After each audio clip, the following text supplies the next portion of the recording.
Hi guys, this is Sia Children and welcome back to my YouTube channel. So आज हम देखने वाले हैं कि ई-वे बिल का कॉन्सेप्ट कि what is the e way bill, कब इशू होता है, कब तक वैलिड होता है, कौन इशू करता है, किस पे इशू करता है, कितने किलोमीटर्स तक होता है. तो आज हम वो सारी चीज़ें देखने वाले हैं. तो स्टार्ट करते हैं. आज हम ये सारा का सारा कॉन्सेप्ट 10 क्वेश्चंस में कवर करेंगे, जिसमें आपको आपके एग्ज़ाम पॉइंट ऑफ व्यू से भी बहुत हेल्प मिलेगी, क्योंकि कई बार एमसीक्यू या फिर कुछ क्वेश्चंस ऐसे आ जाते हैं जो कि डायरेक्ट आपसे प्रोविज़न पूछ लेंगे कि क्या इशू होगा कि नहीं होगा तो कितने अमाउंट पे होगा, कब तक होगा. तो कई बार अगर हमें पता होता है तो ये हमें ज़्यादा फ़ायदा देता है एग्ज़ाम्स में, कि जब हमें डायरेक्ट प्रोविज़न की पता होती है. तो चलिए स्टार्ट करते हैं. We'll starting. Okay, so we are doing the crisp analysis with the questions. तो सबसे पहले आपके पास एग्जाम्पल है, आप सारी देख रहे हैं अपने स्क्रीन्स पर. ये देखिए, ये एक कंसाइनमेंट है. इस ट्रक के अंदर, ये एक ट्रक है, इस ट्रक के अंदर एक कंसाइनमेंट लोडेड है, जिस कंसाइनमेंट में तीन लोगों का सामान जा रहा है. मतलब अगर आप ये बोल सकते हैं 3 बिल्स जा रहे हैं. मतलब एक बिल जा रहा है 55,000 का, एक जा रहा है 25 का और एक 95 का. अब क्वेश्चन ये आता है, सबसे पहले आंसर को मत देखिएगा, पहले क्वेश्चन पे एनालाइज करिए, ध्यान से देखिए. तो डाउट कहाँ अराइज होता है? डाउट होता है how many e-way bills will be generated. इस साल सिनेरियो में आप मुझे बताइए सोचकर कि कितने बिल्स हो सकते हैं. इसके अंदर आप कितने बिल्स करेंगे? 1 करेंगे, 2 करेंगे या तीनों के लिए करेंगे?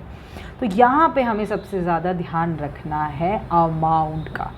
तो ये देखिए, आपके लिए सबसे इम्पॉर्टेंट है यहाँ पर अमाउंट. आपको अमाउंट के ऊपर ध्यान देना है. देखिए आंसर पे देखते हैं. आंसर बहुत इजी है. E way bill, it is to be generated bill wise और इनवॉइस वाइज. ये कई बार बिल वाइज और इनवॉइस वाइज जनरेट किया जाता है, ठीक है. जितने भी इनवॉइस होंगे, जितने बिल्स होंगे, उस हिसाब से. बट अगर व्हेन द वैल्यू इज़ 50,000 मोर, मतलब अगर आपकी एक्सीड कर रही है वैल्यू 50,000 से ज़्यादा, तब आपके लिए ये मैंडेटरी हो जाता है कि आपको ई-वे बिल बनाना ही बनाना है. Therefore e-way bill generated for the invoice number 1 and 3 only. तो आप देखिए फर्स्ट इनवॉइस को देखिए. फर्स्ट इनवॉइस का अमाउंट कितना है? 55,000 और थर्ड का कितना है? 95,000. तो इन दोनों से हमें ये देखने को मिल रहा है कि ये भी 50,000 क्रॉस कर रहा है, ये भी, बट ये लेस देन 50 है. तो जो लेस देन 50 होता है उसको नहीं कंसिडर करेंगे, मोर देन 50 होना इम्पॉर्टेंट है. ओके, तो मोर देन 50, अगर मैं येलो ले लेती हूँ इसमें, हाँ, तो मोर देन 50 होना इट्स वेरी मच इम्पॉर्टेंट.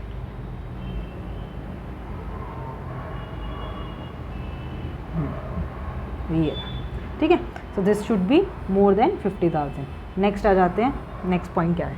तो फर्स्ट आपका क्लियर हो गया कि अगर आपसे पूछा जाए कभी भी, तो ऐसे आंख बंद करके आंसर नहीं करना कि 3 ई-वे बिल आएंगे. आपको सबसे पहले क्या वेरीफाई करना है? अमाउंट को कंसिडर करना है. तो पहला एग्जाम्पल हो गया. अब हम नेक्स्ट एग्जाम्पल पे मूव करते हैं. नेक्स्ट एग्जाम्पल देखिए क्या बोल रहा है. देखिए, ये एक मिस्टर एक्स है. मिस्टर एक्स मिस्टर वाई को क्या कर रहे हैं? सामान भिजवा रहे हैं. पर कहाँ से भिजवा रहे हैं? दिल्ली से भिजवा रहे हैं, यूपी भिजवा रहे हैं, ठीक है. किसके लिए भिजवा रहे हैं? जॉब वर्क के लिए भिजवा रहे हैं. तो they are sending the goods from Delhi to UP for the job work, और इसकी क्या वर्थ है? 43,000 के गुड्स भिजवाए जा रहे हैं. अच्छा, क्वेश्चन अराइज होता है, क्या जॉब वर्क के लिए भेजा जाना वाला सामान, उसके लिए जो ई-वे बिल है, यहाँ पे जो ई-वे बिल है, क्या उसे जनरेट करने की नीड है? तो सोचिए कि क्या अगर आप एक शहर से, मतलब एक स्टेट से दूसरी स्टेट भेजेंगे तो क्या नेसेसरी होगा? और दूसरी बात, किसके लिए भेज रहे हैं? जॉब वर्क के लिए भेज रहे हैं. तो देखिए आंसर में देखते हैं. आंसर में आपको इससे हेल्प मिलेगी. ये इंटर स्टेट है. तो देखिए क्या लिखा है, in case of inter state movement of goods. मतलब अगर आप एक स्टेट से दूसरी स्टेट में कर रहे हैं, और किसी लिए कर रहे हैं? For the job work. तो आपके लिए इम्पॉर्टेंट ये है कि अगर आप जॉब वर्क के लिए सामान भेज रहे हैं तो आपको बनाना ही बनाना है. और दूसरी चीज़ और ऐड हो गई, इंटर स्टेट है. इंटर स्टेट के लिए भी बनाना ही बनाना है e way bill. This is mandatory to generate the e way bill, irrespective कि आपसे कितना भी अमाउंट इन्वॉल्व हो. अगर आपका 1 रुपये भी इन्वॉल्व होगा, उससे कोई लेना देना नहीं है. गवर्नमेंट कहती है कि अगर आप दिल्ली से यूपी भेज रहे हैं, तो ये 2 अलग अलग स्टेट्स हैं, और 2 अलग अलग स्टेट में आप भेज रहे हैं जॉब वर्क के लिए, तो इसीलिए आपको इट इज़ मैंडेटरी हाँ to generate the e-way-bill irrespective of account, therefore e-way-bill needs to generate। ठीक है, तो ये सेकेंड वाला भी क्लियर हो गया। चलिए, तो पहला तो हमने अमाउंट के बेसिस पे देख लिया था कि अमाउंट क्या होना चाहिए, ये आप कंसिडर करेंगे। फिर आप ये चीज़ कंसिडर करेंगे कि आपका इंटरेस्ट रेट इंटरेस्ट रेट है या नहीं है, आप ये चीज़ चेक करेंगे। और ठीक है, इंटरेस्ट रेट आपकी मूवमेंट हो रही है नहीं हो रही है, और दूसरी बात किस चीज़ के लिए हो रही है, जॉब वर्क के लिए हो रही है, किस लिए हो रही है, तो आप ये भी चीज़ को कंसिडर करेंगे। ठीक है, तो आपके 2 पॉइंट्स हो चुके हैं। चलिए नेक्स्ट थर्ड पॉइंट देखते हैं। थर्ड पॉइंट क्या बोल रहा है? थर्ड पॉइंट कह रहा है कि ये मिस्टर एक्स हैं और ये मिस्टर वाई हैं। मिस्टर एक्स ने रहते हैं दिल्ली में और वाई पंजाब में। इन्होंने इनको हैंडीक्राफ्ट गुड्स सेंड करे हैं। ओके, क्या उनसे गुड्स सेंड करे हैं? हैंडीक्राफ्ट गुड्स सेंड करे हैं। अब आपसे ये पूछ रहे हैं कि वेदर क्या इस पे ई-वे-बिल नीड्स टू बी जनरेट, क्या वो जनरेट करना ज़रूरी है? तो आप बताइए, क्या आप सोच के बताइए हैंडीक्राफ्ट गुड्स पे होगा कि नहीं होगा। अब यहाँ पे आती है कन्फ्यूजन। अब हम आंसर देखते हैं कि क्या करना ज़रूरी है या नहीं। अब इस प्रोविजंस को ध्यान से समझिए। देखिए, अगर कभी भी there is a movement of handicraft goods, अगर क्वेश्चन में कभी भी वर्ड हैंडीक्राफ्ट वर्ड आ जाए ना, तो बस आप समझ जाइएगा कि यहाँ पर मैंडेटरी प्रोविज़न है करने की। क्योंकि देखिए, it is mandatory to generate the e way bill irrespective of account. तो यहाँ पे तो इवन इन्होंने कंडीशन भी नहीं लिखी कि मूवमेंट है तो कहाँ से कहाँ तक है क्या नहीं है। सिंपल बोल दिया, अगर हैंडीक्राफ्ट गुड्स की मूवमेंट हो रही है तो चुपचाप से आप ये बना देना ई-वे-बिल बिना अमाउंट को देखे। तो answer is e way bill needs to be generated. ठीक है, तो आपको जनरेट करना ही करना है। तो अब आपने थर्ड पॉइंट आपने देख लिया उसका हैंडीक्राफ्ट गुड्स का। ठीक है, अभी तक हमारे पास 3 पॉइंट्स हो गए, अमाउंट को लेकर, जॉब वर्क को लेकर और हैंडीक्राफ्ट गुड्स को लेकर। अब हमारे पास है एग्जाम्पल नंबर 4। एग्जाम्पल नंबर 4 देखिए और क्लैरिटी होगी। एग्जाम्पल नंबर 4 कह रहा है कि ये जो मिस्टर एक्स हैं जो दिल्ली रहते हैं, इन्होंने एक ट्रांसपोर्टर को गुड्स सौंप दी कि चलो भाई मेरे गुड्स आगे ले जाना फॉर फर्दर ट्रांसपोर्टेशन। ठीक है, तो लिखा है mister X gives the goods to the transporter and for further transportation, कि आगे तुम्हें कहीं और प्लेस पे ले जाने हैं। पर देखिए, मिस्टर एक्स भी दिल्ली में है, सेम स्टेट, और ट्रांसपोर्टर भी सेम स्टेट में है, दिल्ली में है। पर मिस्टर एक्स का जो ऑफिस है, मिस्टर एक्स का जो ऑफिस है और ट्रांसपोर्टर का जो ऑफिस है, ये दोनों 8 किलोमीटर दूर है। मतलब बेसिकली इन जो गाड़ी आएगी लेने के लिए मिस्टर एक्स के ऑफिस और फिर उसे आगे लेकर जाएगी, तो वो दोनों ऑफिसेस अभी 8 किलोमीटर दूर है। तो अब इस केस में बताइए, क्या इस केस में ई-वे-बिल जनरेट करना नेसेसरी होगा? क्योंकि एक का ऑफिस दूसरे के ऑफिस से 8 किलोमीटर है और उसने ट्रांसपोर्टर को गुड्स दिए हैं कि आगे लेकर जाए। तो अब हम आंसर देखते हैं। इसमें बहुत ध्यान रखिएगा, इसमें कन्फ्यूजन होने के चांसेस है। अगर आप ध्यान से समझेंगे तो नहीं होगी। देखिए, क्वेश्चन में आंसर में लिखा है येस, यहाँ पे भी ई-वे-बिल जनरेट करनी ज़रूरी है। ई-वे-बिल विल बी जनरेटेड, बट इसके अंदर एक कंडीशन लगा दी गई है कि देयर इज़ एन एग्जेम्पशन। मतलब आपको सरकार एक एग्जेम्पशन देने को तैयार है। वो कब तैयार होगी एग्जेम्पशन देने के लिए? आपको वो एग्जेम्पशन देने के लिए तैयार तब होगी जब आपका for filing the part B of the e way bill. E way bill का आप जो पार्ट बी फाइल करते हैं ना, क्योंकि ई-वे-बिल के अंदर क्या होता है कि ई-वे-बिल के अंदर 2 पार्ट्स होते हैं। एक होता है पार्ट ए, एक होता है पार्ट ए होता है और एक पार्ट बी होता है। तो वो जो बी पार्ट होता है उसके अंदर जो डिटेल फिल करनी पड़ती हैं उसकी बात चल रही है कि वो उसके अंदर वो सरकार आपको क्या दे देगी? एग्जेम्पशन दे देगी। तो आंसर शुरू से देखिए, क्वेश्चन बोल रहा है क्या इसमें ई-वे-बिल जनरेट करने की नीड है? अगर आप क्या कर रहे हो, व्हाट आर यू डूइंग, आप ट्रांसपोर्टर को सामान दे रहे हो और ट्रांसपोर्टर उसे फर्दर ट्रांसपोर्ट करेगा, बट आपके और ट्रांसपोर्टर के बीच में 8 किलोमीटर का फ़र्क है।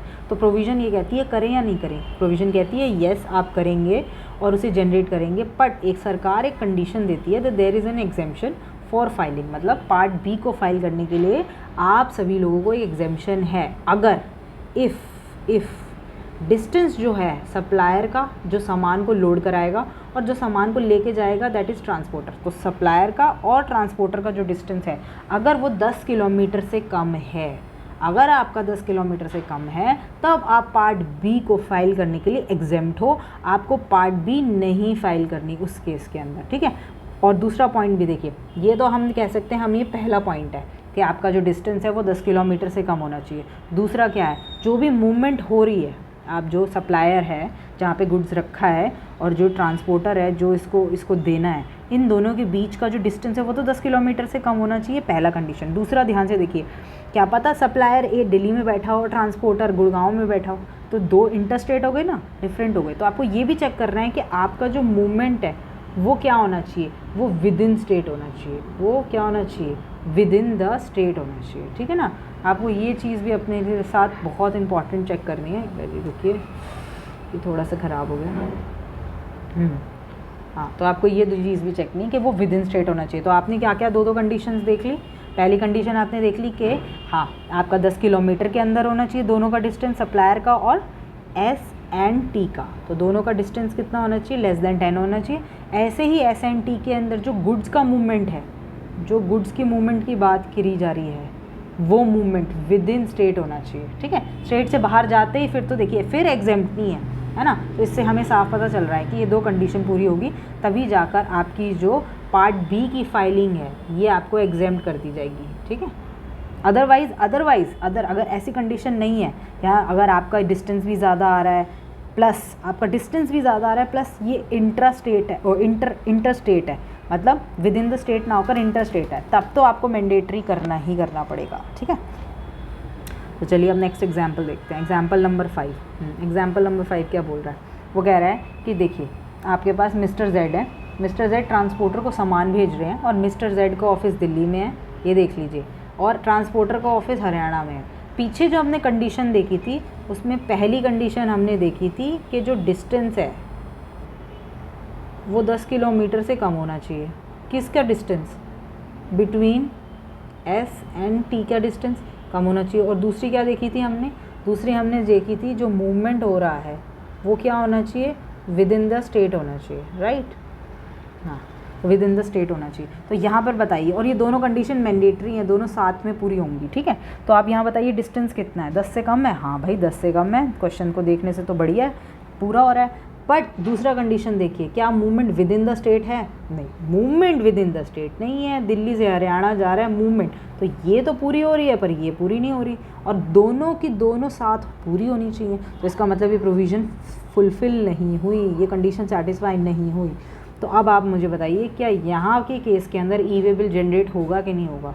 ऑब्वियसली मैंडेटरी जनरेट होगा, पर बिना और कोई भी एग्जेम्पशन नहीं मिलेगी। ऊपर देखिए एग्जेम्पशन दी थी ना इसकी, अब यहाँ पे कोई भी एग्जेम्पशन नहीं है। देखिए ये आंसर इज़ येस, जनरेट होगा। There is no exemption for filing of part B. Part B को फाइल करने की कोई भी एग्जेम्पशन आपको नहीं दी जाएगी, क्योंकि because the exemption of filing the part B is when, कब दी जाती है ये ध्यान रखिए, जब मूवमेंट इंटरस्टेट होता है। तो याद रखिएगा कि जो ये एग्जेम्पशन की हम बात कर रहे हैं ये कब दी जाएगी, when the movement is with in the state. क्या आपकी स्टेट के विद इन अगर कोई काम हो रहा है तभी होगी। तो बस आपको ये दो प्रोविज़न को अच्छे से याद रखना है कि एक तो अपने डिस्टेंस वाले पार्ट को कि डिस्टेंस टाइमली होना चाहिए, और दूसरा जो मूवमेंट है वो देखनी है, ठीक है। तो इसका आंसर ईजी हो गया जब हमने ये समझ लिया कि हाँ भाई डिस्टेंस तो 10 किलोमीटर्स के अंदर है but movement with in state नहीं हो रही, आउटसाइड स्टेट हो रही है। तो हम बोल रहे हैं e way bill including the part B is needed, दोनों को फाइल करना मैंडेटरी है इर्रिस्पेक्टिव कितना डिस्टेंस, क्योंकि डिस्टेंस को अब मैटर नहीं करता ना, क्योंकि जब आपकी सेकंड कंडीशन टूट गई, सेटिस्फाई नहीं हुई, तो फर्स्ट कंडीशन का भी हो जाना मैटर नहीं करता, क्योंकि दोनों कंडीशन सेटिस्फाई होना नेसेसरी था। तो irrespective of the distance as the movement is interstate, तो ये इंपॉर्टेंट है, ठीक है। तो दिस इज़ द आंसर कि ये इंटर स्टेट है। Okay, next let's move on to the sixth example. Sixth example देखिए, सिक्स्थ एग्जाम्पल में लिखा है, ध्यान से देखिएगा। मिस्टर एक्स ने क्या किया, फिल करा और जनरेट किया। पहले तो उसे फिलिंग करा होगा बैठ कर डेटा, फिर डेटा बैठ कर फिर जनरेट कर लिया। क्या चीज़, ई वे बिल, ठीक है भाई उसने कर लिया, पर कब किया, एट 6 PM, शाम के 6 बजे बैठकर उसने फिल करा और जनरेट करा। ठीक है भाई उसने ये भी कर लिया, अच्छा ठीक है। उसने कब करा, 6 बजे करा, कौन से दिन करा, उसने करा 2 जून 2021 को किया।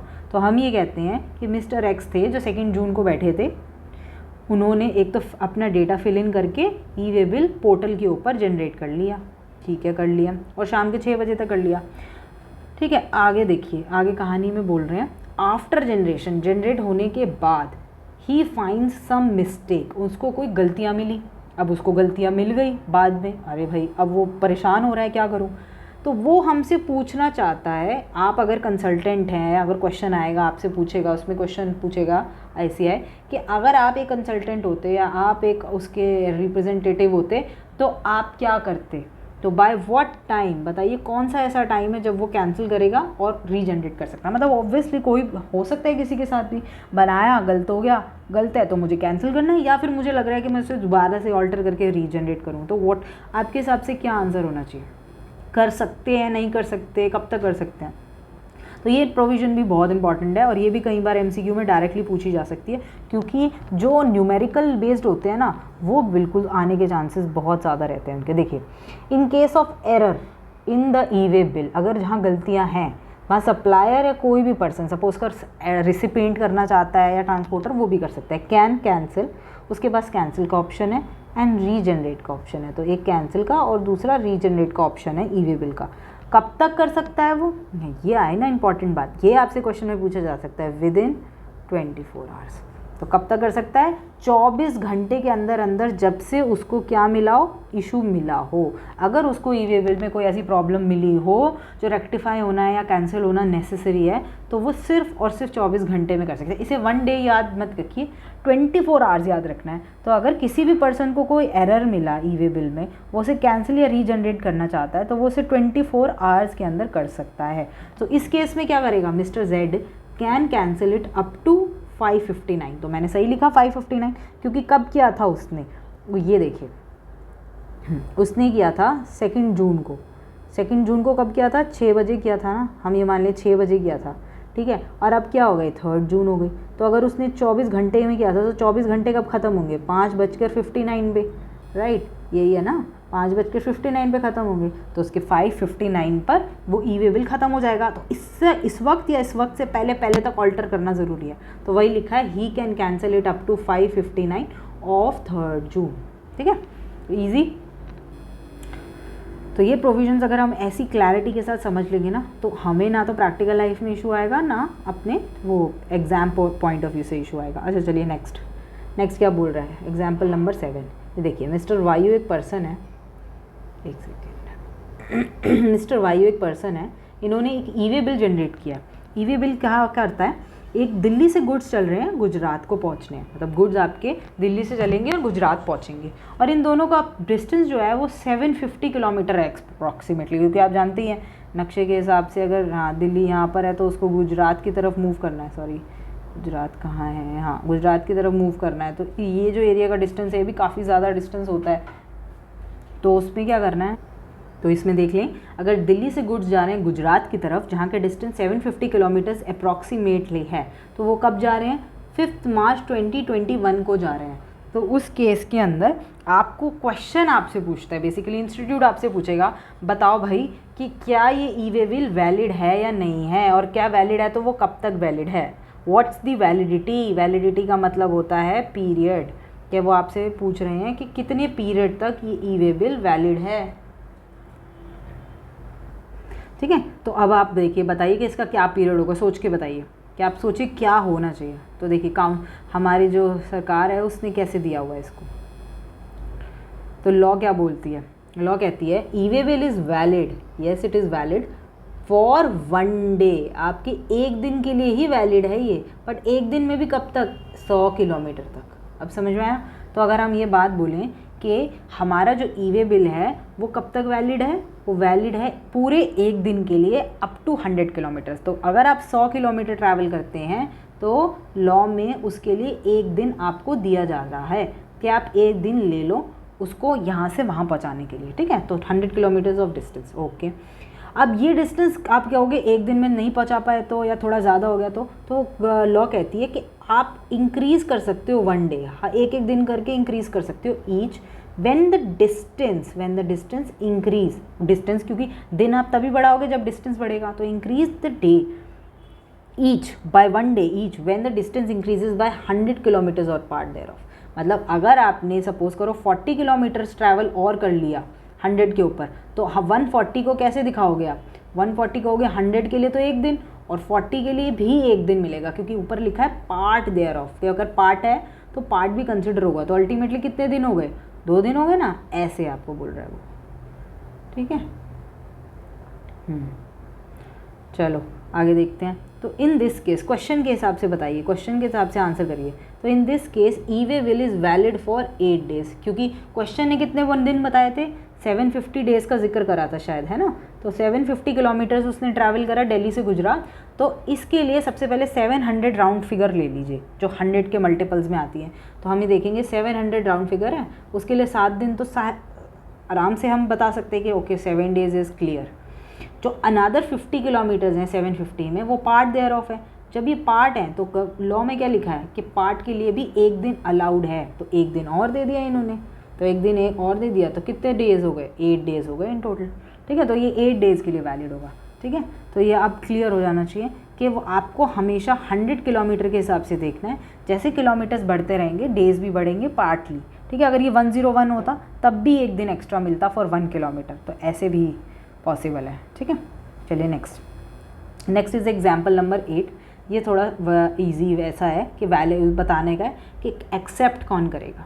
तो देखिए सप्लायर है, सप्लायर ने गुड्स रिसीवर को भेजे, उसने ई वे बिल जनरेट किया। सप्लायर ने कब जनरेट किया, 10 मार्च को जनरेट किया, 5 बजे, शाम 5 बजे जनरेट किया उसने और भेज दिए। अब हमें क्वेश्चन आपसे पूछेगा या फिर आप प्रैक्टिकली देखोगे कि रेसिपिएंट एट वॉट टाइम, किस वक्त he is liable to accept. मतलब ये होता है ना कि किसी ने आप पर कुछ इशू करा, अब आपको भी तो एक्सेप्टेंस दिखानी है, तो सप्लायर ने तो क्या कर दिया, इशू कर दिया, ठीक है। अब वो एक्सेप्ट करने का टाइम पूछ रहे हैं कि रेसिपिएंट कब तक एक्सेप्ट कर सकता है, वरना वो डिनाई भी कर सकता है कि नहीं भाई तुमने सही नहीं बनाया, ठीक है। तो हम देखते हैं कैसे करेगा। द रेसिपिएंट एक्सेप्ट और reject the E way bill, कब तक, ये इंपॉर्टेंट है, ये भी न्यूमेरिकल्स में है। देखिए कब तक कर सकता है, up to 72 hours of issue. अगर उसको लगता है, देखो ऊपर जब हमने देखा था तो वो था कैंसिल करना या रीजनरेट करना, ऑल्टरेशन कर रहे थे वहाँ पर हम, तो वहाँ पे तो हमने 24 आवर्स देखा था। यहाँ पर है कि अगर मुझे रिजेक्शन देनी है अपनी कि नहीं ये बिल सही नहीं बना, तो आप कब तक बता सकते हो, up to 72 hours, almost 72 hours is 3 days, ठीक है ना। 3 दिन के लगभग बराबर होता है, बट आप डेज़ में याद नहीं करेंगे, 72 आवर्स में याद करेंगे ऑफ इशू, ठीक है। तो 72 आवर्स। अच्छा, otherwise it is deemed acceptance. अगर आपने 72 आवर्स के अंदर एक्सेप्टेंस या रिजेक्शन में से कुछ भी नहीं किया, एक्सेप्टेंस या रिजेक्शन में से कुछ भी नहीं शो करा, तो ये डीम कर लिया जाएगा, मानो या ना मानो आपका मान लिया जाएगा कि आपने उसे एक्सेप्ट कर लिया है। Deem acceptance will be considered, मान लिया जाएगा, ठीक है। तो इस केस में अगर हम रेसिपिएंट की एक्सेप्टेंस देखें तो वो कब तक कर सकता है, he can accept up to 13 March. वो 13 मार्च तक एक्सेप्ट कर लगता है, क्योंकि 10 को इशू हुआ था। 10 के अंदर अगर हम 72 आवर्स देखें तो 3 दिन हुए, 11, 12, 13, तो 13 तक कर सकता है। और कब किया था उसने, 10th को शाम 5 बजे किया था, तो 72 आवर्स कब ख़त्म हो जाएंगे, 5 बजे से पहले, दैट इज़ 4:59 पर, ठीक है। वही लिखा है, वह up to 13 March 2021 till 4:59 PM पे ये एंड हो जाएगा। तो तब तक उसको अपनी एक्सेप्टेंस रिजेक्शन देनी है, अदरवाइज़ क्या कर लिया जाएगा, डीम एक्सेप्टेंस कर ली जाएगी, ठीक है। That's easy. अब सेकेंड लास्ट एग्जाम्पल है 9th। ओके तो देखिए कलर चेंज कर लेते हैं। ओके क्या बोल रहा है ये, देखिए मिस्टर जे है एक, उन्होंने गुड्स भिजवाए हैं, कहाँ से, द्वारका से। दिल्ली में द्वारका है और फिर दिल्ली में ही करोल बाग है, सपोज करें इंट्राई है ये, ठीक है, इंट्रा है, एक ही स्टेट में है। उन्होंने द्वारका से करोल बाग भिजवाए हैं, कितने के, 1,30,000 के गुड्स भिजवाए हैं। अच्छा कैसे भिजवाए हैं, ये देखो यहाँ पर है कैसे भिजवाए हैं, ये भिजवाए हैं हैंड रिक्शा से, ठीक है, ये भिजवाए हैंड रिक्शा से भिजवाए हैं इन्होंने। अब आपसे पूछ रहे हैं और डिस्टेंस कितना है दोनों के बीच में, मान लेते हैं 12 किलोमीटर का है। तो अब आपसे क्वेश्चन पूछा जा रहा है क्या ई वे बिल जनरेट होगा, क्योंकि इसके अंदर ध्यान देने वाली बात यह है कि भिजवाए कैसे हैं। अगर हम ध्यान दें इस बात पर कि वो भिजवाए कैसे हैं, तो वो ई रिक्शा से भिजवाए गए हैं। ई रिक्शा कह लो या हैंड, हाँ जो ये हैंड रिक्शा कह लेते हैं, हाँ नहीं ई रिक्शा नहीं कह सकते हैं, हैंड रिक्शा बोलेंगे, क्योंकि इंपॉर्टेंट है कि ना मैनुअल है, एक्चुअली इंपॉर्टेंट नहीं है मैनुअल, तो ठीक है मैनुअली भिजवाए गए हैं हैंड रिक्शा। तो अब क्वेश्चन आ जाता है, इंस्टीट्यूट भी पूछ सकता है या फिर आप प्रैक्टिकल में भी देखोगे तो आप ये बोलो, कोई आपसे पूछ सकता है कि क्या ई वे बिल जनरेट होगा कि नहीं, कंसल्ट कैसे करोगे। देखो e way bill will be generated only for motorised vehicle. अब क्वेश्चन आ गया ना, प्रोविजन पूरा प्लेन ईजी है, दिस इज़ सो ईजी कि ई वे बिल सिर्फ और सिर्फ किस पे जनरेट होगा, सामान अगर मोटर व्हीकल से लेकर गए हो, मोटर कोई भी मोटराइज्ड होना चाहिए। अब मैंने बोला था ना ईवी इसमें कंसिडर हो जाएगा क्योंकि वो भी मोटर से चलता है। तो अगर आप तो अगर आप द्वारका से करोलबाग की तरफ सामान लेकर गए हो तो वो क्या होने चाहिए, मोटराइज्ड, हाँ मोटराइज्ड होने चाहिए, ठीक है, मोटराइज्ड व्हीकल्स होने चाहिए। देखो in this case there is no need of e way bill, क्योंकि इसमें मोटराइज्ड यूज़ हुए हैं या हैंड व्हीकल यूज़ हुआ है, ऑब्वियसली हैंड व्हीकल यूज़ हुआ है। तो इस केस में उन्होंने खुद से कह दिया there is no need of e way bill because rickshaw is a non motorised vehicle, that's is very simple. ठीक है, तो एक क्लियर हो गया कि ले जाना कैसे है, इस पर बात करिए इस केस के अंदर। ठीक है, चलिए नेक्स्ट एग्जाम्पल क्या है, एग्जाम्पल, हाँ तो नेक्स्ट एग्जाम्पल 10, ये लास्ट एग्जाम्पल है। ठीक है, इसके बाद एक बार रिवाइज करेंगे, फिर हाँ नेक्स्ट क्लास में मिलेंगे। तो क्या है इसमें पूछ रहा है मल्टीपल इनवॉइसेस जनरेट कर दिए, सपोज करो किस पर, सेम कस्टमर के ऊपर, मतलब एक सप्लायर है, ये रेसिपेंट है, इसने इसके ऊपर बहुत सारे इनवॉइसेस इसको भेज दिए कि भाई ये भी इनवॉइस है, ये भी इनवॉइस है, उसके सामान के इनवॉइसेस दे दिए। और जो भी गुड सप्लाई करे वो भी सेम ट्रक में करे। तो जो ट्रक था भैया, ये जो इनका ट्रक जा रहा था लोड होकर, ये भी इसमें सारे सामान रखा हुआ था, उनके सारे आइटम्स इसमें ही जा रहे थे। तो कह रहे हैं अब हमें बताइए कि सिंगल ई वे बिल डालेंगे या मल्टीपल डालेंगे, क्योंकि कन्फ्यूजन तो हो नहीं सकती है, क्योंकि मल्टीपल इनवॉइसेस की बात हो रही है और यहाँ पर है ना गुड्स भी इतने सारे सप्लाई हो रहे हैं। तो अब ये कन्फ्यूजन हो सकती है कि एक ही कस्टमर के ऊपर क्या बहुत सारे ई वे बिल जनरेट हो जाएंगे या नहीं होंगे। तो आंसर क्या है, आंसर देखिए, आंसर है 3 different e way bill needs to be generated. 3 different मतलब 3 अलग लोगों के लिए। ये नहीं कह रहे वो सिंगल मल्टीपल, सिंगल का मतलब ये नहीं है सारे लोग एक ही ई वे बिल को यूज़ करेंगे, सिंगल का मतलब है एक ई वे बिल, मल्टीपल का मतलब है एक से ज़्यादा ई वे बिल। तो जाहिर सी बात है जब यहाँ पर 3 लोग इन्वॉल्व हैं, एक सप्लायर इन्वॉल्व है, एक ट्रांसपोर्टर इन्वॉल्व है, एक रेसिपेंट इन्वॉल्व है, तो जब ई वे बिल जनरेट होगा तो 3 डिफरेंट होगा ना, एक सप्लायर के रेफरेंस के लिए, फिर वो ट्रांसपोर्टर को देगा, फिर ट्रांसपोर्टर फिर वो उसको देगा, तो ऐसे सबके रेफरेंस के लिए 3 आ जाएगा। ठीक है, तो एक बार रिवाइज़ कर लेते हैं कि हमने स्टार्टिंग से क्या क्या देखा। एग्जाम्पल 1 में हमने क्या देखा, एग्जाम्पल 1 में हमने देखा कि आपको अमाउंट पे फोकस करना है, कि आपका अमाउंट अगर 50,000 से ज़्यादा है तभी आप उसे कंसिडर करेंगे ई वे बिल जनरेशन के लिए। फिर सेकंड में हमने देखा कि क्या होना चाहिए, ई वे बिल कब जनरेट होगा, ई वे बिल तब जनरेट होगा जब उसकी इंटरस्टेट मूवमेंट होगी और वो जॉब वर्क के लिए जा रहा होगा, जाहिर सी बात है। तो अगर वो जॉब वर्क के लिए गया, इंटरस्टेट है, तो मैंडेटरी बनाना ही बनाना है। थर्ड भी मैंने बोला हैंडीक्राफ्ट गुड्स के लिए बनाए। अगर आपकी हैंडीक्राफ्ट गुड्स की मूवमेंट हो रही है तो कुछ भी मत देखिएगा, कुछ भी अमाउंट क्या है क्या नहीं है कुछ ज़रूरत नहीं है, मैंडेटरी, सिंपल मैंडेटरी बनेगा ही बनेगा। ऐसे जॉब वर्क के लिए भी बनेगा ही बनेगा, प्लस इंटरस्टेट था तो बनेगा ही। ठीक है, नेक्स्ट आ जाओ। अगर आपके सप्लायर के और ट्रांसपोर्टर के बीच में जो गैप है वो कितना हो सकता है, कितना अलाउड करा है इन्होंने कहा है अगर उन दोनों के बीच का गैप पहला 10 किलोमीटर तक का होना चाहिए, मतलब लेस देन 10 किलोमीटर्स होना चाहिए, और दूसरा जो मूवमेंट है वो विद इन स्टेट होनी चाहिए, तब जाकर हम आपको पार्ट बी एग्जेम्प्ट करेंगे। Otherwise E way bill with part be mandatory है, और वो हमने नेक्स्ट एग्जाम्पल में देख लिया था। यहाँ देखिए, यहाँ दोनों के दोनों कहाँ हैं, अलग स्टेट में है, पर जो किलोमीटर है वो 10 के लिमिट में है। तो हमने कहा था येस यहाँ पे ई वे बिल होगा और कोई भी एग्जेम्पशन ई वे बिल की नहीं मिलेगी, क्योंकि ये दोनों कंडीशंस सेटिस्फाइड नहीं हुई, सिर्फ डिस्टेंस सेटिस्फाई हुआ है, बाकी जो मूवमेंट है वो सेटिस्फाइड नहीं हुई। इस वजह से आपको ई वे बिल और पार्ट बी दोनों ही फाइल करने हैं। 6th में बोला था कि उसने फिल करा अपना सारा डिटेल और ई वे बिल पोर्टल पे जनरेट करा, तो अगर उसकी कोई गलती होती है तो वो क्या कैंसिल कर सकता है, रीजनरेट कर सकता है। हमने कहा था येस कर सकता है अगर उसकी गलती होती है, बट कब तक कर सकता है, 24 आवर्स में ही कर सकता है गलती के। ठीक है, फिर नेक्स्ट हमने कहा था कि अगर वैलिडिटी कब तक होती है ई वे बिल की, अगर वो किलोमीटर वाइज देखें तो मैंने कहा था कि हर 100 किलोमीटर्स के ऊपर आपको 1 दिन मिलता है। जैसे ही किलोमीटर्स इंक्रीज़ होंगे उस अकॉर्डिंगली दिन इंक्रीज़ होंगे। मतलब आप ये कह सकते हैं, हम ये कह सकते हैं, ये देखो स्क्रीन पे आपको जैसे दिख रहा होगा कि जैसे जैसे हम डिस्टेंस इंक्रीज़ होगा, कैसे 100 किलोमीटर्स में या पार्ट देयर ऑफ, वैसे ही हम डेज़ इंक्रीज़ करेंगे। ठीक है, नेक्स्ट आ जाओ।